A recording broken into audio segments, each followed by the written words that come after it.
Hi, I'm Kim. And I'm Kailli. In 2016, my sister-in-law Kailli and her husband Zach decided to leave their comfortable lives and good careers in Calgary and move to Vancouver Island to start a farm.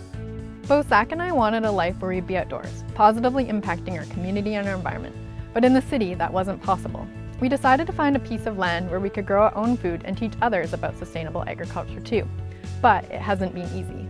We thought that theirs was such a great story, pursuing your dream and working for a better environment and educating people on the importance of farming, that we want to make a documentary about it. For that, we hope Storyhive can help. During our documentary project Grow, we'll interview Kailli and Zach, as well as people who've helped to guide them along the way. We'll also discuss the young agrarian movement, the importance of small farms to food security, and hopefully inspire others to follow their passion too. So we hope you'll come along with us and learn more about small-scale farming, young agrarians, and how important it is to grow.